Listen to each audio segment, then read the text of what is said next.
Aujourd'hui, je vais vous donner 7 conseils pour obtenir un rendu cinéma avec votre GoPro.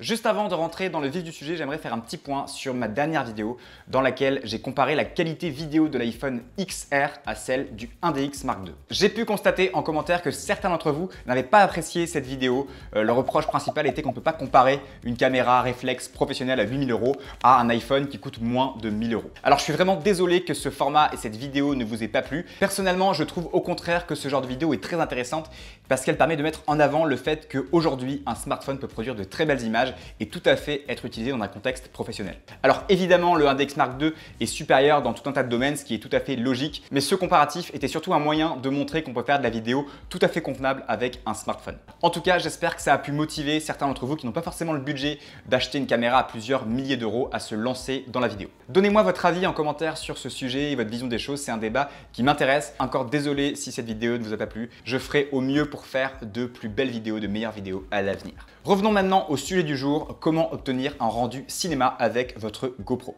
Si vous avez suivi mes récentes aventures, vous avez dû voir que je suis parti quelques jours dans les Alpes. J'ai d'ailleurs eu un coup dur puisque j'ai perdu mon drone. En fait, je volais, je faisais un plan de mes potes près des sapins et en fait, j'ai freiné. Je pensais qu'il me restait suffisamment d'espace entre le drone et le sapin. J'ai freiné un peu trop tard et le drone s'est posé dans le sapin environ 6 à 8 mètres de haut.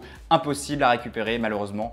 Donc c'est assez triste puisque j'avais de très belles images dessus. Mais bon, ça fait partie des risques du métier et ça m'apprendra à voler trop près des arbres. Bref, mis à part ce souci, en partant, je me suis dit que ce serait une bonne idée de faire de belles images des pistes, du chalet, et pour ça, rien de mieux qu'une caméra d'action. Alors j'ai déjà la GoPro Hero 6 que j'avais acheté pour mon voyage à Bali, mais je voulais absolument tester la GoPro Hero 7 pour sa stabilisation, le système super smooth. Donc j'ai envoyé un petit message à Guillaume de Studio Sport qui très gentiment m'a envoyé la GoPro Hero 7 pour que je puisse la tester au ski. Alors je ferai peut-être un test dédié à cette GoPro Hero 7, dites-moi si ça vous intéresse en commentaire. En attendant, dans cette vidéo, je vais donc vous donner mes 7 conseils pour tirer le meilleur de cette GoPro et obtenir un rendu cinéma.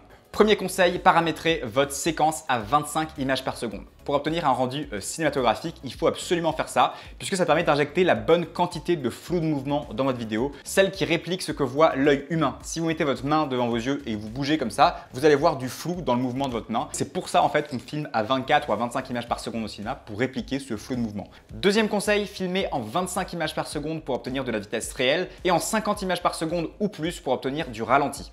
Personnellement, j'ai filmé en 50 images par seconde parce que je voulais avoir du ralenti, je voulais avoir ce look un peu clippé.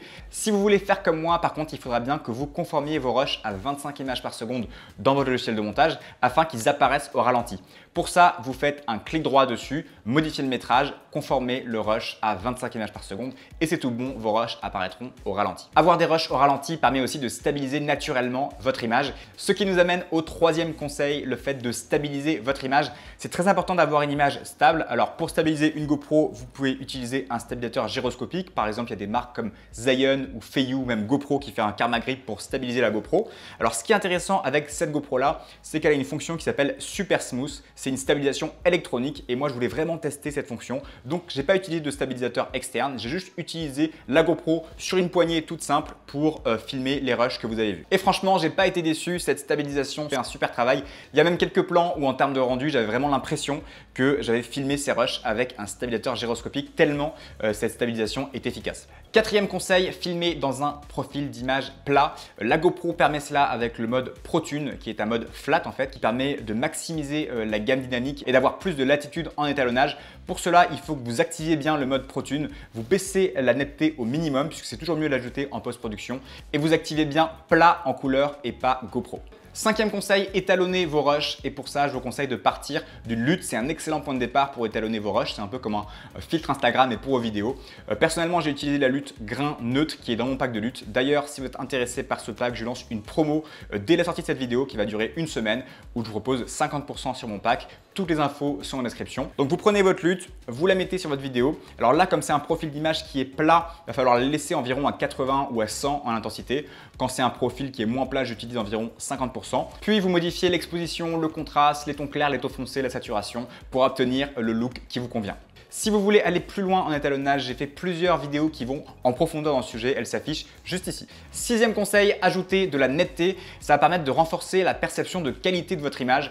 Alors je vous conseille toujours de la supprimer sur votre profil de caméra, vous la mettez bien au minimum et ensuite vous allez l'ajouter en post-production. Ça va permettre d'ajouter une netteté de plus grande qualité et un réglage beaucoup plus fin. Pour ajouter de la netteté, j'utilise l'effet accentuation et pas l'effet netteté de couleur lumétrie parce que je trouve que la netteté ajoutée par l'effet accentuation est de bien meilleure qualité. Elle permet aussi un réglage beaucoup plus précis, par exemple d'utiliser de la netteté uniquement sur certaines zones de l'image. Si vous êtes intéressé par une vidéo dédiée où je vous explique comment j'utilise cet effet, dites-le moi en commentaire. Septième conseil, pour finir, j'ajoute du grain. J'adore ajouter du grain sur mes vidéos puisque je trouve que ça donne un côté vintage, un côté pellicule. C'est d'ailleurs en partie pour cela que la chaîne s'appelle Grain. Alors pour ajouter du grain, comment on fait? Il faut que vous téléchargez un fichier de grain. Vous pouvez aller sur des sites comme Gorilla Grain ou sur Vision Color. Moi, j'utilise le fichier grain de Vision Color. Vous l'importez dans votre timeline, vous le mettez au-dessus de vos rushs. Vous allez dans opacité et vous changez le mode diffusion. Vous mettez bien sur incrusté.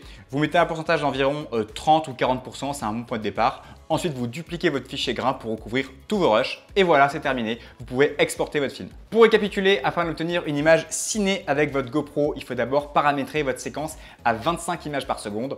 Ensuite, il faut shooter en 25 images par seconde pour avoir de la vitesse réelle ou en 50 images par seconde ou plus pour du ralenti.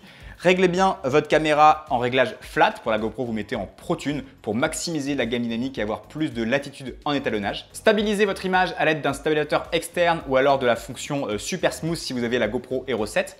Étalonnez vos rushs, je vous conseille de partir d'une lutte pour un étalonnage rapide et efficace. Je vous rappelle qu'il y a un lien vers mon pack de lutte en description.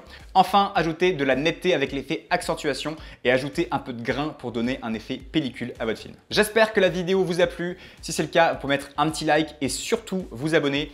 Si vous voulez recevoir mes tutos directement dans votre boîte mail, des astuces complémentaires sur la vidéo ainsi que des promotions exclusives sur mes formations, je vous invite à rejoindre le Club Grain. C'est entièrement gratuit, tout est expliqué juste ici. Je vous dis à très vite et n'oubliez pas, sortez et faites des vidéos. Salut!